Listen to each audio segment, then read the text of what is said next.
네, 국내 코로나19 확진자가 한 달 만에 500명대 이하로 줄어들었습니다. 하지만 가족과 또 지인 모임 등을 중심으로 한 코로나19 감염의 불씨는 계속 살아 있습니다. 한편 일본에서 영국과 남아공이 아닌 새로운 유형의 변이 바이러스가 발견돼 우려가 커지고 있는데요. 관련 내용들 김윤 서울대 의료관리학과 교수와 함께 짚어보도록 하겠습니다. 어서 오세요. 안녕하십니까. 예, 사흘 연속 600명대 있었고 물론 주말에 영향도 있겠지만 네. 400명대라는 말 들으니까 일단은 다행이다 이런 생각이 들거든요. 어떻게 예. 보세요? 정점을 지나서 확실히 그 확산세가 꺾인 것은 분명한 것 같습니다. 예. 근데 400명대는 이제 주말의 효과, 검사량이 평소보다 한 절반 이하로 떨어진 효과를 감안해서 생각하셔야 될 것 같습니다. 예. 그러면 지금 한 사람이 몇 명한테 감염을 시키느냐, 그게 감염 재생산 지수잖아요. 네, 그것도 그렇습니다. 1 이하로 떨어졌다고 하는데 네. 그러면 말씀하신 것처럼 정점은 이제 좀 꺾였다. 네. 그럼 이 상황은 또 언제까지 좀 이어질까요? 방역 당국이 이제 이번 주말인 17일까지 특별 방역 대책을 연장하기로 했는데요. 네. 현재 감염 재생산 지수가 계속 유지된다고 한다면 그러니까 0.88대를 유지하고 있는데요. 네. 아마 주말쯤에는 500명대 전후에 확진자 수를 기록하게 될 것 같습니다. 이번 주도 계속 그렇게 유지가 될까요?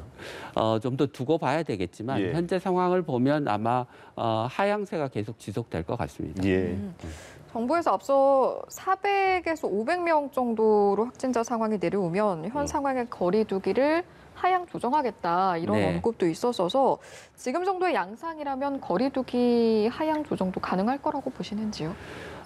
그 국제적인 기준에 의하면 이제 인구 10만 명당 1명 이하를 가장 낮은 단계로 구분을 하고 있는데요. 예. 그 기준을 적용하면 우리나라의 일일 확진자 수는 512명 이하면 안전한 수준이 됩니다. 네. 그래서 400에서 500대를 유지하면 사회적 거리 두기의 단계를 하향 조정해야 될 거라고 생각합니다. 국민들이 그 2.5단계를 지금 거의 한 달 이상 네. 지금 유지하고 있는 상황에서 예. 겪고 있는 피로감도 있고 또 소상공인 자영업자들의 사회 경제적인 피해도 만만치 않아서 단계는 하향 조정하는 게 맞을 것 같습니다. 예. 이 내용도 한번 짚어보죠. 집합 금지 업종에 대한 내용 반발이 이어지고 있는 상황인데 정부에서도 이제 영업이 가능하게 하는 방안 일정 등을 조율하고 검토하고 있는 것 같습니다. 네. 앞으로 정부가 좀 어떻게 대응을 해나가야 할까요?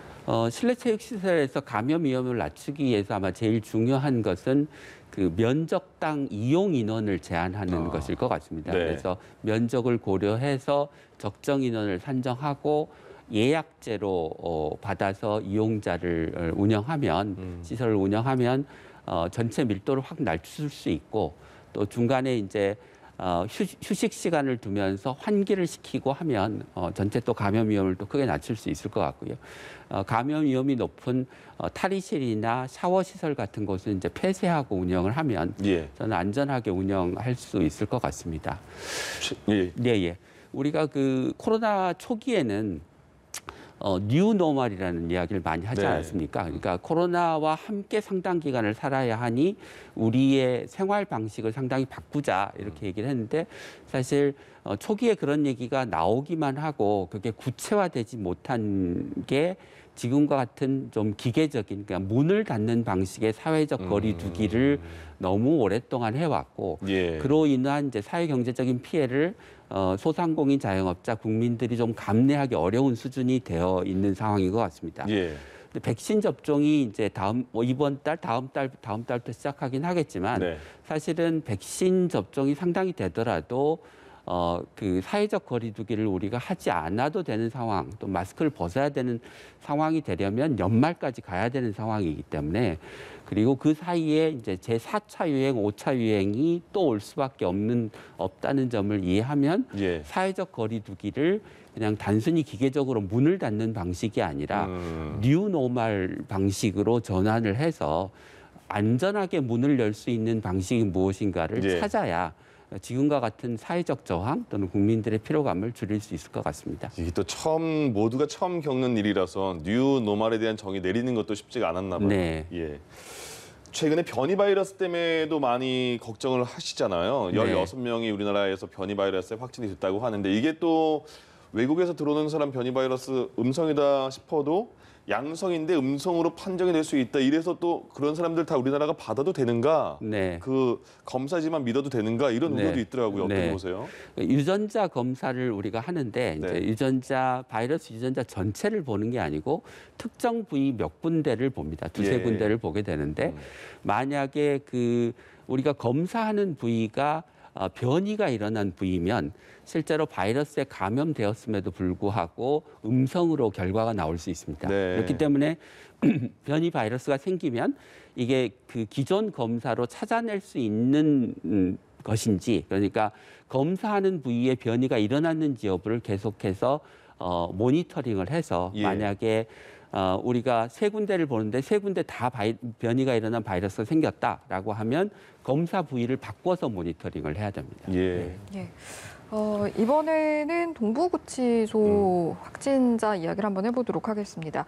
여성 수용자 1명이 확진이 됐는데 사실 그동안은 남녀 동선이 분리가 잘 돼 있기 때문에 문제가 없을 것으로 보지 않았습니까? 감염 경로는 어떻게 좀 추측을 해봐야겠습니까? 지금 이건 여러 가지 가능성이 있다고 생각해야 되는데요. 첫 번째는 이게 그 남자 구치소에서 발생한 감염과 별개의 감염일 가능성이 있습니다. 네. 두 번째는 동선이 분리되었다고는 하지만 재소자와 달리 직원들은 접촉의 가능성이 여전히 있기 때문에 직원들을 통한 2차 전파의 가능성을 그 배제할 수는 없을 것 같습니다. 예. 그리고 이제 세 번째로 생각할 수 있는 게 그 코로나19가 이제 일부 공기 감염도 가능하기 때문에 환기가 제대로 안 되면 예를 들면 남성 재소자의 방에서 발생한 코로나 바이러스가 포함된 침방울이 예. 환기구를 통해서 여성 재소자 방으로 넘어갔을 가능성도 있다고 생각합니다. 그래서 그런 점도 방역 당국이 염두에 두고 조사를 해야 될 것 같습니다. 예. 예. 상황이 이렇다 보니까 아무래도 6차 전수검사에서 법무부가 확진자가 없기 때문에 여성 수용자를 그 대상에 포함시키지 않은 부분이 아쉽긴 네. 한데요. 이와 같은 방역 지침, 교정시설과 관련된 지침은 누가 판단을 내리는 겁니까? 1차적으로는 질병관리청에서 내리고 그걸 받아서 이제 서울시나 송파구에서 그 지침을 실행하는데요. 아마 이제 동부구치소에서 그 여성 재소자들에 대해서 전수 검사를 하지 않는다는 결정을 내릴 때 서울시나 송파구하고 협의를 했을 거라고 생각합니다. 예. 그런데 이제 전수 검사를 하면 그 감염이 확산되는 걸 막을 수 있다고 흔히 생각하실 수 있지만 사실은 전수 검사가 중요한 게 아니고 역학 조사가 중요합니다. 그래서 네. 역학 조사를 해서 누가 확진자의 접촉자이고 누구를 격리해야 되는지를 우리가 아는 게 중요하지.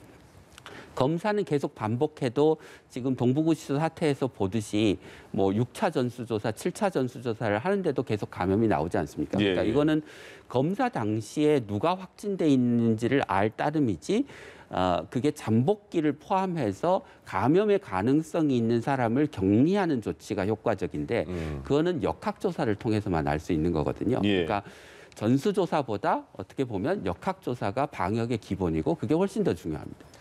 제가 임시 선별 진료소를 어느 정도 운영하고 있잖아요, 지금까지요. 네, 거기에 그렇습니다. 정말 네. 무증상 나도 한번 받아볼까 하는 사람들이 많이 가는데 네, 네. 거의 3,000명 가까이 확진자가 나왔다고 해요. 네. 그럼 임시 선별 진료소의 효과나 역할이 지금 방역에 어떤 정도의 역할을 차지했는지 네, 생각하세요?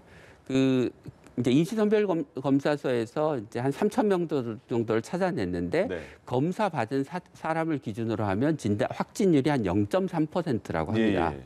예. 만약에 우리 전 국민의 0.3%가 감염이 돼 있다고 한다면 15만 명이 감염되어 있는 거거든요. 그러니까 15만 명 중에 3,000명을 찾아냈다고 하는 거는 물론 3,000명도 적은 숫자는 아니지만 예, 예. 15만 명에 비하면 너무 적은 숫자라 아. 그렇게 큰 효과가 있다고 보기는 어려울 것 같습니다. 그러면 이제 17일까지가 2.5단계 수도권 그 기간이잖아요, 거리두기요. 그 이후 거기까지도 지금 임시 선별 검사소가 운영이 되는데 네. 추가로 연기할 필요성은 그러면 크게 못 느끼시는 저는 겁니다. 이게 이제 0.3%가 사실은 좀 높은 수치, 과장된 수치라고 생각하는데요. 네. 그 이유는 그냥 선별 검사소에 가서 검사 받아야 될 분들이 그러니까 확진될 가능성이 높은 분들이 그냥 편하니까 임시선별검사소에 가서 검사를 받아서 이렇게 확진율이 높아졌다고 생각합니다. 예. 그래서 임시선별검사소를 운영하면서 선별검사소는 파리를 날리고 있다는 이야기들이 있거든요. 예, 그러니까 차라리 임시선별검사소는 운영을 중단하고 선별검사소로 일원화해서 운영을 하되 기존 임시선별검사소에서 간편하게 검사를 받을 수 있었던 것처럼 네네. 선별검사소에서도 검사를 받을 수 있도록 해서 전반적으로 검사량은 줄이지 않되 투입 인력을 좀 줄이고 효율적으로 활용하는 방식으로 개편하는 게 맞지 않을까 싶습니다. 예. 네. 검사를 통해서도 대비를 하지만 네. 저희가 백신 접종을 통해서도 대비를 하려고 네. 많은 부분을 방안을 강구 중인데 네. 앞서 지금 문재인 대통령이 신년사에서 전 국민을 대상으로 무료 접종을 하겠다 네, 이런 네. 내용을 밝혔거든요. 이렇게 네. 되면 아무래도 많은 분들이 접종을 받고 또 빠른 시간 안에 집단 면역을 달성할 가능성이 높아지지 않겠습니까? 네네. 그러니까 백신은 감염병을 예방하기 위한 백신은 나를 위해서도 맞는 거지만 다른 사람을 감염시키기 위해서도 맞는 거거든요. 그러니까 네. 집단 면역이 형성되지 않으면 그 다른 사람들이 보호받을 수 없는 거잖아요. 그러니까 그런 의미에서 감염병 백신은 무료 접종을 하는 게 사실은 원칙입니다. 예. 근데 이제 다른 백신인 경우에는 우선 접종 대상자가 아닌 분들이 있기 때문에 그분들을 대상으로 해서는 유료로 하지만 예. 우선 접종 대상자에 대해서는 기존의 국가 백신의 경우에도 무료로 하는 게 원칙이었기 때문에 코로나는 전체가 다 우선 접종 대상자라고 전 국민이 우선 접종 대상자라고 생각할 수 있기 때문에 예. 무료로 하는 게 맞다고 생각합니다. 아, 그럼 지금 접종을 시작한 다른 나라들도 코로나 백신은 무료로 지금 그럼요, 접종을 하는 그렇습니다. 겁니까? 예, 대부분 아, 그렇게 그렇군요. 합니다. 네. 그 화이자 같은 경우에는 우리의 백신은 변이 바이러스에도 효과적이다 이렇게 말을 했거든요. 네, 그렇습니다. 그거는 그 검증이 다 된 상황입니까? 네, 그러니까 화이자 백신을 맞은 사람에서 생성된 항체를 변이 바이러스를 배양해서 이제 같이 섞었더니 그 변이 바이러스가 다시 그 사람의 몸 세포에 침입해서 재생하는 일이 벌어지지 않았다고 합니다. 예. 그러니까 그 얘기는 이제 코로나 백신을 맞은 사람의 몸에서 생성된 항체가 변이 바이러스도 효과적으로 우리 몸 안에서 재생되는 걸 막을 수 있다라는 점을 의미하는 것입니다. 저희가 이제 궁금하면서도 조금씩 불안하게 생각하는 네. 분들은요. 백신 종류가 몇 가지가 있는데 네. 미국이나 그런 데서 백신을 맞고 뭐 부작용 심한 알레르기 반응이 있다. 그래서 뭐 위험할 뻔했다. 이런 얘기도 종종 나오니까 불안하지 않나 아직은 이런 생각이 드는데 지금 백신의 안전성은 어때요? 우리나라에 들어온 백신에 대해서요? 네. 대부분의 백신 지금 우리나라에 들어오게 될 3상 임상 시험을 거친 백신들은 적어도 수만 명을 대상으로 해서 임상 시험을 하고 예. 그 과정에서 안전성이 검증된 백신입니다. 그렇기 때문에 이제 적어도 수만 분의 1의 확률은 다 걸렀다. 그러니까 다시 얘기하면 수십만 분의 1, 수백만 분의 1의 확률로 부작용이 나타날 수 있지만 그건 굉장히 드문 부작용이다. 이렇게 생각하실 수 있고요. 장기적으로는 부작용이 생길 수 있지만 적어도 한 2개월 정도는 지금 관찰 기간을 가지고 백신을 승인한 것이기 때문에 예. 단기 부작용은 크게 걱정을 하지 않으셔도 된다고 생각하실 수 있을 것 같습니다. 그래서 우리가 이제 접종을 하는 과정에서 예기치 않은 부작용이 발견될 수는 있지만 그 빈도가 낮고 단기적으로 어떤 심각한 부작용이 생기지는 않는 것이기 때문에 백신을 맞아서 얻는 우리가 효과 또는 예. 편익이 백신을 안 맞아서 회피할 수 있는 부작용의 크기에 비해서는 훨씬 크다고 생각하시면 될 것 같습니다. 예. 어느덧 백신 다음 달부터 이제 맞을 수 있는 거죠? 네네. 그럼 좀 안심이 될 것 같습니다. 지금까지 김윤 서울대 의료관리학과 교수와 함께했습니다. 고맙습니다. 고맙습니다.